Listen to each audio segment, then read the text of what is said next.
Hi, Dale here again. I'm going to try a different video now. It's the same day as the last one I did, but I think I want to talk about the ego a little more because that's such an interesting thing because especially in spiritual community, the ego is so misunderstood. So misunderstood. I mean, um, like in New Thought and in all this, what they used to call it New Thought, or what I don't know what they call it nowadays, but spirituality, expansive, positive spirituality. You know, one of the things that's been bandied about in that is the term of unconditional love, like having unconditional love, and it makes a lot of sense because Jesus talked about. I mean, his main message was forgiveness. It was forgiveness. I mean, if there was anything he taught mainly, it was forgiveness. I mean, completely. And perfect forgiveness, which is not like, oh, I forgive you for messing up. That is not what he saw. He saw forgiveness. The way he saw forgiveness was no harm, no foul. You don't know what you're looking at. You think that person did or said something that they shouldn't have done, but they're within this whole kingdom of God, or whatever you want to call it, this milieu of I am, of presence, and there's an order in all of it. So you have no business judging someone for what they're doing. Morality goes out the window. Oh yeah, in the world does morality go out the window? Hell no, no, no, no, no, no. But as a spiritual being, does it?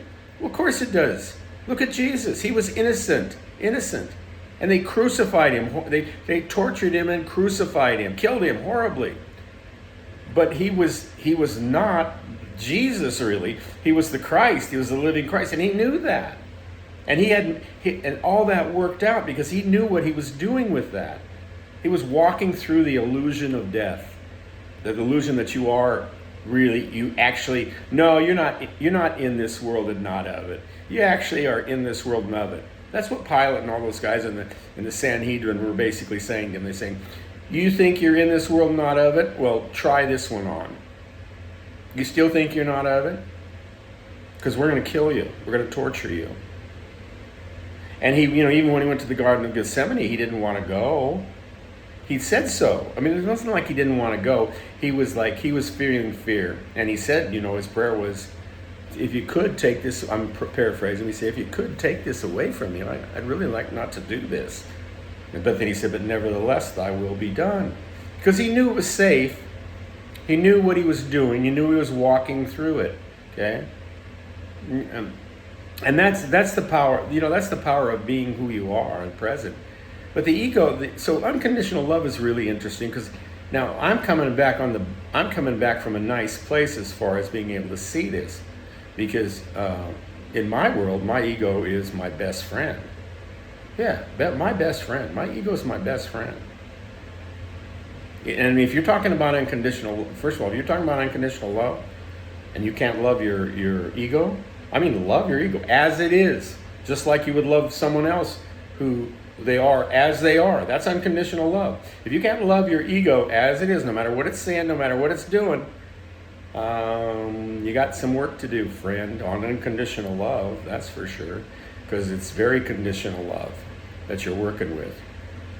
And it's important to be able to learn to love your ego, because if you can't love your ego, you can't love anyone. You really can't. I mean, everyone out there everyone outside and everything you think you love, they're kind of like in your mind, they're really an emotional, mental, physical, maybe part spiritual stick figure. You have them ingrained in your mind and filed in some way. You're not fully. I mean, there might be some of you, but it's one thing. If you were intimate with them, like you were walking and you were one. You were absolutely one, and you were unfiltered, and the two of you had no expectations of yourselves and each other, and you're walking around with that, going like, "Oh my God, we're one." Okay, then I stand corrected. You got a good relationship with your ego, and you're not struck, or another person. You got a good relationship with someone. It's not your soulmate. Oh my God, soulmate. That's a nice title. Nice way to deny things about what you really need to look at. A good relationship will probably drive you crazy. Yeah. You know why it would drive you crazy? Because a good relationship is someone who's willing to be a mirror for you at all costs. They're not going to be affected by your pleas or your BS and your drama to stop, or your boundaries to stop doing what you want them to do, so that you can't see yourself anymore in them. Because that's what a person is. You see yourself in them. And when you look at the ego, like the ego is the one that is closest to you that you see yourself in. I mean, you may have a best friend, you may have a wife, you may have all kinds of people, your parents, loved ones that you are so close to, but none of them are as close as your ego is to you. No, your ego it's not, again, it's just a stick figure like everyone else. But it's a reflective point for practicing love that way, which is not a bad thing. I mean, otherwise, why would Jesus be saying forgive? He would have just said, he would have come down here and he'd have said, and someone would have said, well, should we forgive our neighbors? And Jesus would have gone, whatever, do what you want. What's that to me? Doesn't mean anything. No, it means something. To practice that, to learn how to, because it helps you see, no harm, no foul. Helps you to get out, you're in a polarized world, and it helps you to realize that what that means. I'm going to go to the next video.